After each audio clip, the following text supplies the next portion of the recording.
So 6 months ago, I moved to Denver, and when I moved to Denver, I wanted to find a gym, but just figured with 2 kids in the house and my schedule, a gym just didn't work for me when I saw the hours of the classes. So I called some gyms and I asked them if they have a coach that could come out to me and hold mitts for me and work me out. That's when I got in contact with our mutual friend Rich. Rich owns a company called Go Square Up, and they come out to your home regardless of what experience level you have. The hold mitts, I'm kind of, I would say, intermediate, so he kind of just fine-tuned my skills, and we started to work together, and it was amazing.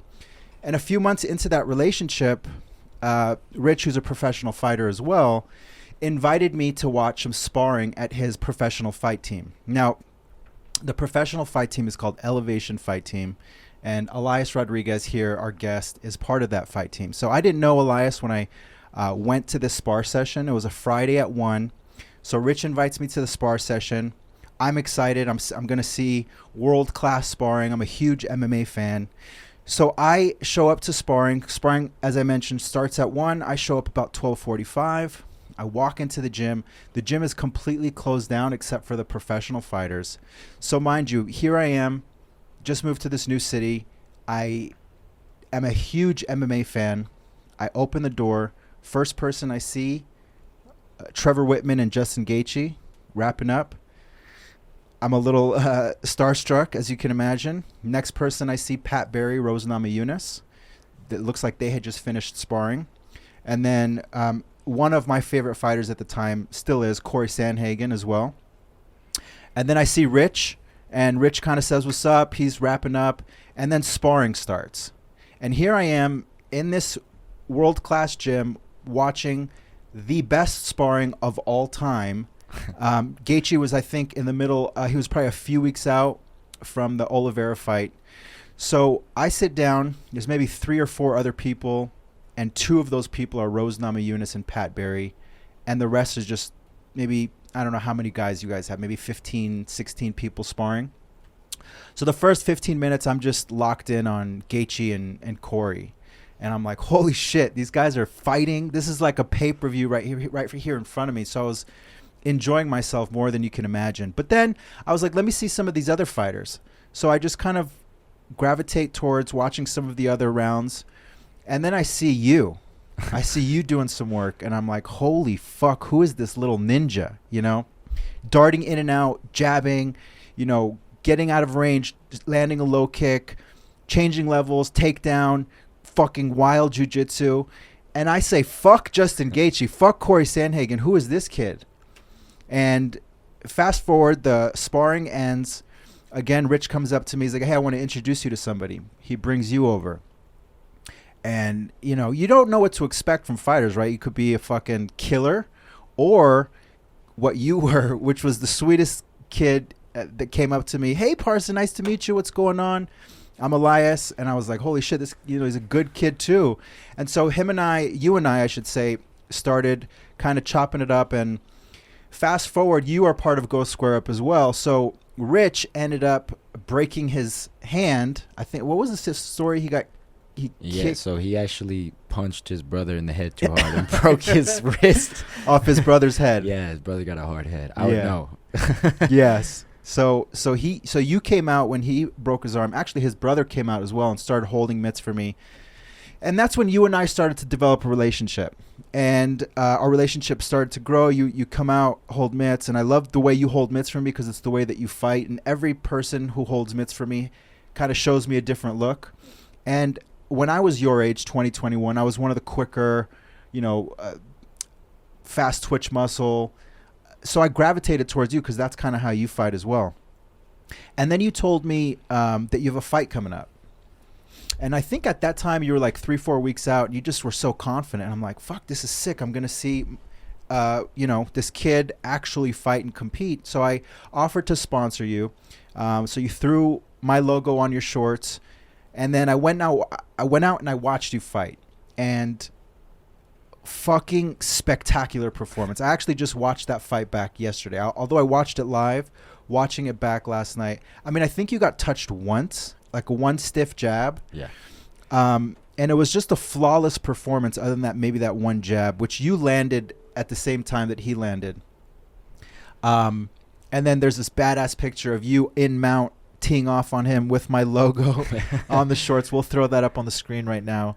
And I was floored. I really was. I mean, I've seen hundreds of fights. I've seen maybe a dozen live. But to see someone that, I had a relationship with, that I actually really enjoyed learning from and being coached by, go out there and perform the way that you did, it gave me goosebumps. And I told you right when you left that fight and you came down, you dapped me up, I said, dude, you're my favorite fighter. And I'm not just saying that just because you're here. It's truly because of the skill set that you obtain and the way that you put it all together, your calmness, your fluidity. It was spectacular to watch. So first of all, thank you for being here again. Yeah, thank you for having me again. I'm cool coming down here. It's great. Of course, yeah. So I just want to know, I want to ask you a few questions. If you can, just tell me about how your MMA journey started. I know that you wrestled in high school, but just walk us through that whole process. Like from the start. From the very start. Okay. For from the top, I was just bad at all the other sports, man. I couldn't play baseball. I couldn't play basketball. I wasn't very fast. I was really, really small as a kid. So my dad was like, damn, this kid sucks at everything. I'm going to put him in jiu-jitsu because I got bullied a lot when I was a kid. And I did jiu-jitsu. I was super excited to start it because I was like, I can like grab somebody. And they won't be like, get off me, I did my first jiu-jitsu class. Loved it, right? Learned the rear naked choke. Went to school the next day, and I saw my bully start picking on me a little bit, and I was like, he pushed me a little. I was like, cool, so jump on his back, hit him with the rear naked. He's like flailing around. I don't know what to do, so I'm just choking him. I'm like, don't bully me anymore. And then from there I was kind of hooked on jiu-jitsu. Did you put him out, by the way? No, I did not put him out. Good. I probably could. I'm not thinking about it. So you just let go after you realized, I let go. His face is all red. He's like, didn't fuck with you after that, right? No, he was like, let's be friends. He's like, screw you, bruh. But yeah, I was hooked on jiu-jitsu. Just kept doing it, and I loved it. And then I got a little burnt out from jiu-jitsu. So in middle school. What age was that, by the way? I was in second grade, so I was maybe 7. Oh, okay, wow. Yeah, long time ago. Yeah. So when did you get burnt out? I was like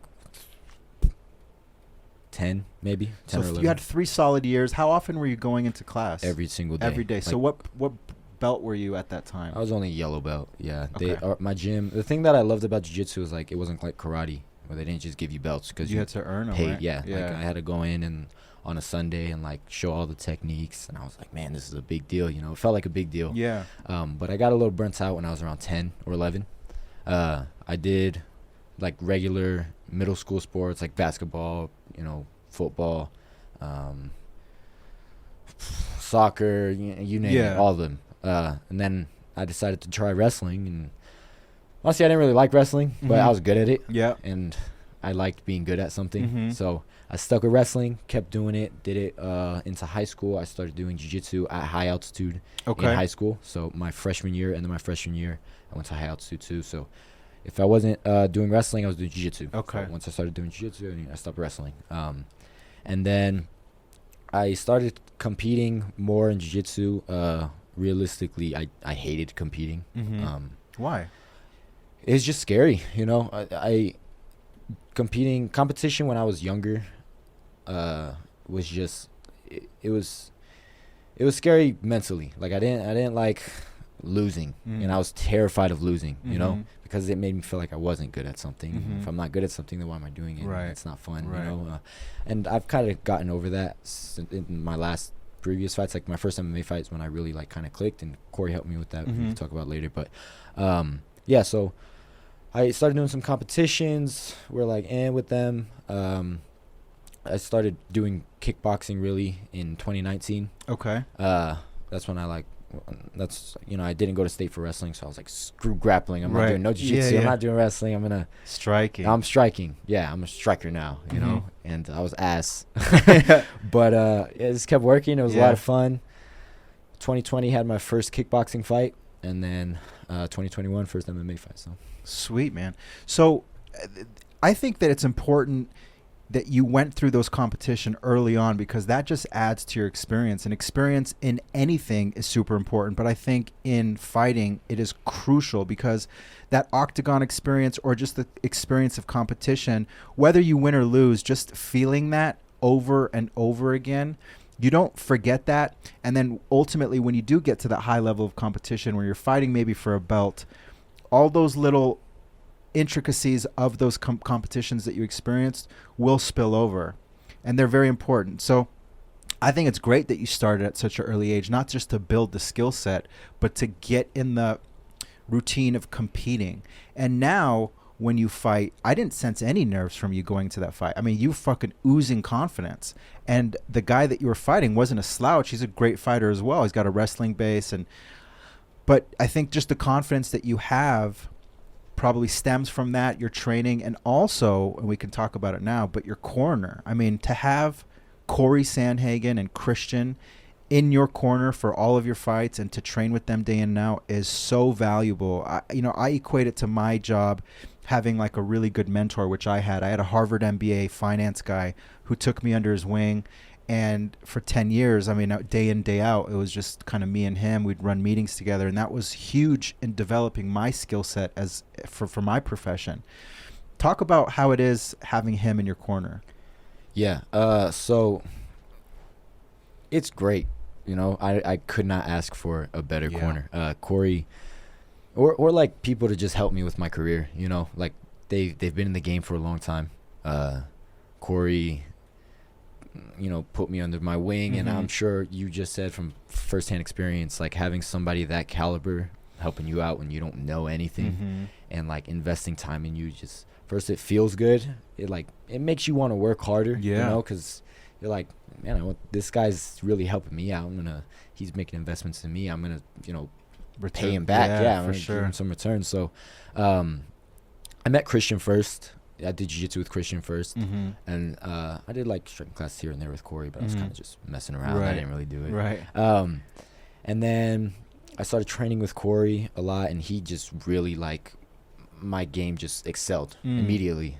I mean, number 4 in the world now, you know, just fought for the belt. So immediately it just really kicked off, and I started understanding more. Things started clicking, and now having him in my corner, it just really gives me some, you know, another sense of calmness, because like I know I have people that I trust and people that I work with every day.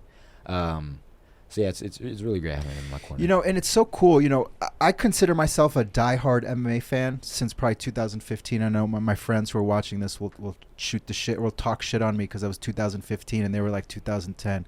Cool guys. You guys have been fans for longer than me. Great. But one thing that really stood out to me, and let me just backtrack here. So the first kind of third of my life, soccer was my life. I mean, I was a really good soccer player. I loved it. And then Kobe Bryant hit the waves, and I was an LA kid, so basketball took over. Basketball was my life from like age 12 to maybe 25. And then MMA took over. So I knew through my competitive soccer and basketball days, like what it takes to become a really good player. But for the most part, for basketball especially, you have to have the attributes, right? You have to be tall and have, you know, athletic. Yeah. The thing I love about MMA is that it doesn't matter. You know, you have one weight. If you can make that weight, the attributes, although they do play a factor in length and reach, they're not as important as, you know, I'm 5'9". I could never compete against a 6'6" point guard. It just is not realistic. But Cory texted you, I remember one training session that you and I had. You were holding mitts. In between rounds, you saw Cory texted you. I think he said, like, let's go over 50-50 drills or something like that. And even as an MMA fan, I was like, what is that? You know, what are you guys doing? And you told me, and maybe you should elaborate, but he texted you this, and I said, what is that? What are you guys going to do? So tell me, like, the nuances of your training with Cory and what the 50-50 drills are. So 50-50, just to start off, is basically one leg is on the side of it's you're like you're scissoring. Yes, yeah, exactly. Okay. That's what we're doing. But as far as training goes with Cory, like, a lot of times he just kind of hits me up and is like, hey, you want to go train? And I'm like, I don't got anything going on. I'm gonna go train with you, you know. Yeah. Or if I do have something going on, I'm gonna cut it short. Yeah. Go train. Yeah. You know, I like training. So Yeah. and training with Cory is a lot of fun. Mm-hmm. He's really good. You know. Yeah. He knows a lot. And then